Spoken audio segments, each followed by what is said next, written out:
बहुत पुराने समय की बात है। उज्जैनी नामक राज्य का एक राजकुमार था, वनराज। एक दिन उसने अपने पिता राजा की आज्ञा का उल्लंघन कर दिया। क्रोधित राजा ने उसे राज्य से निकाल दिया और कहा, जाओ, जब तक अपनी योग्यता सिद्ध न कर सको तब तक राज्य में मत लौटना। दुखी मन से वनराज ने अपनी तलवार, कुछ स्वर्ण मुद्राएं और 4 रत्न साथ लिए और महल से निकल पड़ा। रास्ते में उसे एक वृद्ध साधु मिला।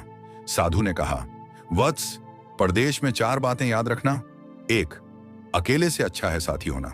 2, अनजाने भोजन को बिना जांचे मत खाना। 3, अजनबी बिस्तर पर सोने से पहले उसे परख लेना। 4, संकट आने पर क्रोध नहीं, ज्ञान और नम्रता से काम लेना। वनराज ने प्रणाम कर आगे का सफर शुरू किया। कुछ ही दूर चला था कि उसने देखा एक शिकारी ने एक नन्हे हिरण के बच्चे पर बाण चला दिया। बच्चा तड़प रहा था। वनराज ने उसका घाव बांधा और अपने साथ ले लिया। मन ही मन बोला, अब साधु की पहली सीख पूरी हुई, सफर में 1 से भले 2। कई दिन बाद वनराज एक विशाल वट वृक्ष के नीचे आराम करने लगा। पेड़ पर एक काला नाग और कौवा रहते थे। उनकी आदत थी, जो भी राहगीर पेड़ के नीचे सोए, नाग उसे डस लेता और कौवा उसकी आंखें निकाल लेता। ज्यों ही नाग नीचे उतरा, हिरण्य के बच्चे ने शोर मचाया। वनराज जाग गया और अपनी तलवार से नाग को दूर खदेड़ दिया। कौवा भी भाग गया। वनराज सोचने लगा, साथी सचमुच जीवन रक्षक होता है। यात्रा करते करते वह एक घने वन में पहुंचा। उस वन में भैरव नाम का डाकू अपने परिवार के साथ रहता था। उसके 4 बेटे और 2 बेटियां थीं। बड़ी बेटी रुद्रिका जादू टोने और छल कपट में निपुण थी, जबकि छोटी बेटी मालिनी कोमल हृदय की ओर दयालु थी। रुद्रिका ने अपने पिता से कहा, आज इस जंगल में एक मुसाफिर आया है, उसके पास 4 रत्न हैं, हमें वहीं चाहिए। भैरव और उसके बेटे तुरंत वनराज को पकड़कर डाकू के घर ले आए। रुद्रिका ने भोजन में झर मिलाकर परोसा।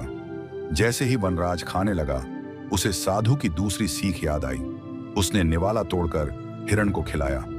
हिरण तड़प कर गिर पड़ा पर जीवित रहा। वनराज ने भोजन त्याग दिया। सोचा, साधु की बात ने प्राण बचाए।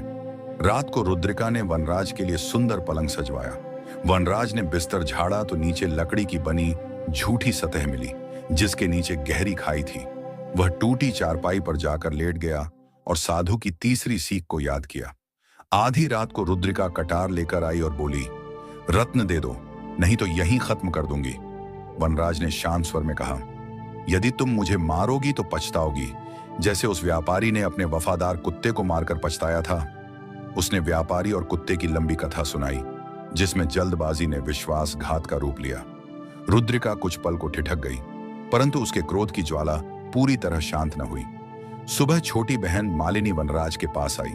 उसने कहा, राजकुमार, मैं जानती हूं मेरे पिता और बहन तुम्हें मार डालेंगे, परंतु मेरा मन तुम्हारे प्रति खींच चुका है। मैं आज रात तुम्हें बचाकर यहां से भगा ले जाऊंगी। वनराज ने उसकी बात स्वीकार की। मालिनी ने कहा, पिता के पास 2 घोड़े हैं, एक सामान्य है और दूसरा दिव्य घोड़ा, जो दिन भर में 100 कोस दौड़ता है। तुम वहीं लाना, फिर कोई हमें पकड़ नहीं पाएगा।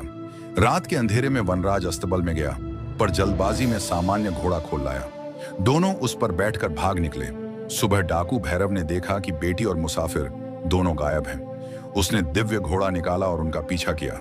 कुछ ही समय में वह उनके पास पहुंच गया। मालिनी ने तुरंत उपाय बताया, वनराज, उस ऊंचे वृक्ष पर चढ़ जाओ।